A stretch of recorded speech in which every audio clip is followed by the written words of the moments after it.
Саламатсыздарбы, урматтуу көрүүчүлөр, назарыңыздарда Улай ТВ YouTube каналы өз ишин баштамакчы. Сиздер менен мен Айпери Эрнисова болмокчумун. Биз бүгүн Болотбек Тилектин «Качан турмушка чыгасың» аттуу киносунун жабык көрсөтүүсүнө да келип калдык.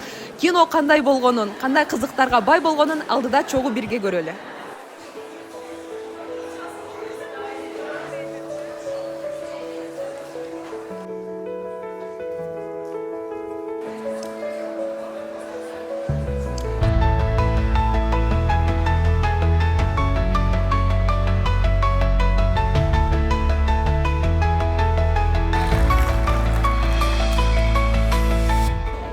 Саламатсызбы? Биринчиден киноңуздун жабык көрсөтүүсү кут болсун. Жана менин эң биринчи берилүүчү эле суроом, бул кино кандай максатта тартылды?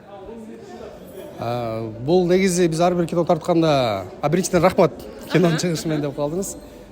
Негизи биз кино тасма тартканда дайыма актуалдуу темаларды кармаганга аракет кылабыз. Анан акыркы учурларда ушул көбүнчө биздин кыздарыбыздын турмушка чыкпай жүргөндүгү бир аз болсо дагы ойго салат. Анан статистика боюнча былтыркы мурдагы жылкы кездерге караганда быйылкы жылда аябагандай көп экен да, чындыгында. Анан эми бул кичине баягындай кыздарга сабак болсун деген таризде, мотивация болсун деген таризде, бир чети тийишип болсо дагы ушундай негизде бир ушундай идея кылып көрдүк. Эми канчалык деңгээлде элге өтөт, эми аны бир гана көрүүчү билет. Анын үстүнө дагы бул жеке эле кыздарга эмес, жигиттерге дагы тийиштүү. Мен өзүм 31 жашымда үйлөнгөм. Мисалы үчүн менин классташтарым баары 22 жаштан баштап 30 жашка чейин уже алар 2ден 3дөн 4дөн балалуу болуп койгон досторум. Алардын эң акырында мен үйлөнгөм. Бул нерсенин түйү эмесин, оор жүгүн мен деле билем да. Кандай болот, кеч турмуш курган, анан ошол кыздарга дагы эртерээк турмушка чыккыла деген эле жакшы бир намек менен тарттык. Эң сонун. Жана дагы байкасак, качан турмушка чыгасың деген мисалга киноңуздун аты эле өзгөчө болуп турат. Бул жерден бул кинонун атынын идеясын өзүңүздөнбү? Ооба. Негизи эле бул кинонун башында качан турмушка чыгасың деп койгом, кийин ортодон эжесиңди деп да койдум. Анан кайра эмнегедир качан турмушка чыгасың деген ат мага көбүрөөк жакты. Анан команда менен кеңештим, баардыгы тең эле айтты. Чем эжесиңдиге караганда качан турмушка чыгасың деген ат более актуалдуураак угулат экен.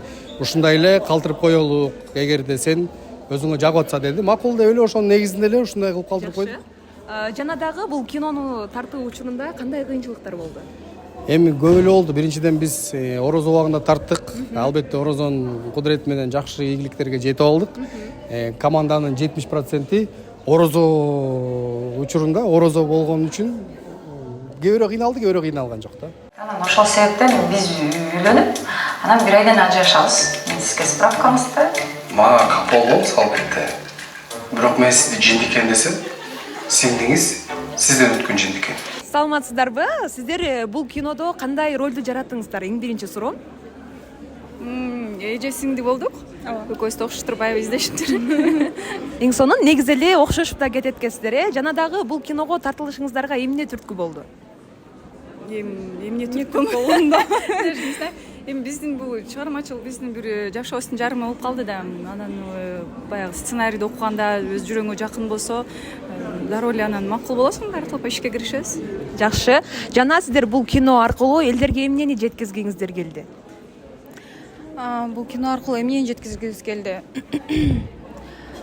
Бул кинодо негизи сүйүү камтылган, эже-сиңдинин дагы бири-бирине болгон сүйүүсү, жана кыз жигиттин сүйүүсү, ата-энеге болгон башкача бир мамиле.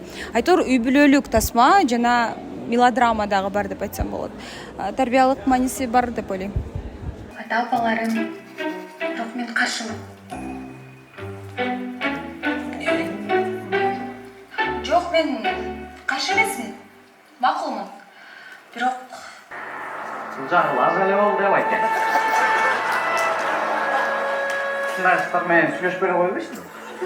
Сен бул кыздын кандай экенин билбейсиң да. Менде да бирөө бар. Характери жок. Анан мен эки кызды сыймыктануу менен чакыргым келип турат.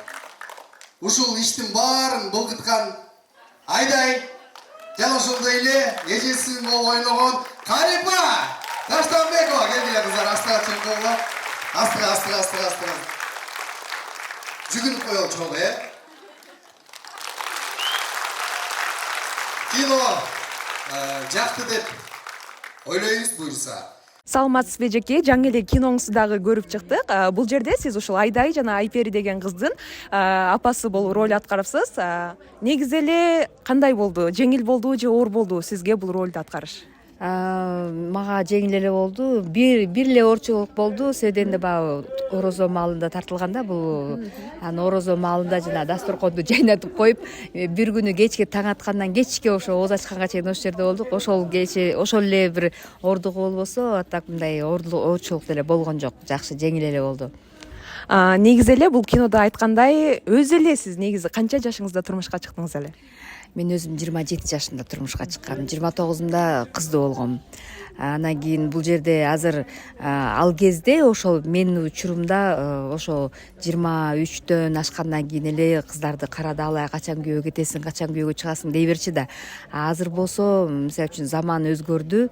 Азыр 30дан өйдө 35-40ка чейин деле азыр жүрүп атышат да кыздар көпчүлүк. Мына алыс кетпей мен өзүм кызым деле азыр жаш жетип калды. Анан кийин баягы качан турмушка чыгасың дей берген дагы өтө мындай одоно болуш керек деп ойлойм да кыздар үчүн. Анан мындай ар кимдин баягы багы ачылса, неке кайып болсо, Алла Тааладан кандай күнү буюрса, ошол күнү ошол саатта турмушка чыгат, ошол саатта кыздын бактысы ачылат да. Анан кийин баягы убагы келгенчекти кызды ошончолук деле мындай бир жүдөтө бериштин деле кереги жок деп ойлойм да. Эң сонун, сиз жана айта кетпедиңизби, заман өзгөрүлдү деп менде мындай суроо жаралып жатат. Ошондо мурунку жаштар менен азыркы жаштардын айырмасын айта кетсеңиз, сиздин көз карашыңыз боюнча. Ооба, мурунку жаштар менен азыркынын айырмасы аябай эле чоң. Себеби биздин учурда мындай уюлдук телефондор болгон эмес. Биз кат жазышчу ал кездечи. Анан кийин киного чакырышчу. Бизде мындай бир романтика көбүрөөк болуш керек деп ойлойм да. Азыркы учурда болсо мындай биз мурунку учурда баягы сезимдерди айта албай, уялыңкы болчу, балдар да уялып, кыздар да уялып дегенде мындай бир ортодо бир мындай бир кандайдыр бир мындай аралык алыс болчу да. Анан кийин азыркы учурда болсо мындай өздөрүнүн оюн тике айта алышат. Кыздар дагы, балдар дагы тартынбай айтышат да. Анан кийин азыркы учурда баягы уюлдук телефон болгондуктан байланыштар батыраак да, тезирээк. Мурда болсо айлап жылдап көрүшпөй калган учурлар болчу да. Эң сонун, эжеке, жооңузга рахмат, ишиңизге ийгилик. Менде мындай суроо жаралып жатат. Негизи эле сүйүүгө ишенесиңерби? Ооба. Эң жакшы. Жана дагы ушул сүйүүгө ишенебиз деп калбадыңарбы? Ишенсеңер, качан турмушка чыгасыңар? Буюрса 25ке чыкканда. Бул кино сизге негизи эле жактыбы? Албетте, мага мындай темаларды күтүп жүргөм. Азыр баарын деле ушундай тема болуп атпайбы? Кыздардын баарында, балдардын баарында деле мага жакты аябай. Мисалы, менде ушундай нерсе болуп калса, эгерде мен деле эжеме жол бошотмокмун. Мен эң кичинесимин үйдүн. Баарына жол бошотуп бергенмин. Эгерде ушундай нерсе мага да туш болгондо, мен да эжемде өзүм бактым ойлойсум да айтмак мага дагы. Жүрөккө жага турган жакшы сезимдерди ала алат экенсиң бул кинодон. Баарына сунуштаймын. Качан турмушка чыгасың деген суроого ушул кинодон жооп алсаңыздар болот экен. Деги эле качан турмушка чыгасыз өзүңүз? Мен быйыл, эми кыздардыкы быйыл сөз деребизга, быйыл сөз. Жакшы. Негизи эле сиз сүйүүгө ишенесизби? Кандай сүйүүгө? Бир көрүүгө же кандай? Негизи эле сүйүүгө. Албетте сүйүүгө ишенемин. Сүйүү бар, жашоо бар да. Ал эми бир көрүүгө деп да айта кеттиңиз. Бир көрүүгө ишенесизби? Бир көрүп сүйүүгө дагы ишенем. Андай да болушу мүмкүн. Ооба. Азыркы учурда жүрөгүңүз бошпу? Азыркы учурда жүрөгүм бош. Мына ошентип Болотбек Тилектин «Качан турмушка чыгасың» аттуу киносунун жабык көрсөтүүсүнүн да соңуна келип жеттик десем жаңылышпайм. Бул кинодо эженин сиңдиге болгон жана ошондой эле сиңдинин эжеге болгон сүйүүсү кеңири чагылдырылган. Ар дайым жүрөктө сүйүү жашасын. Ар дайым биз менен болуңуздар.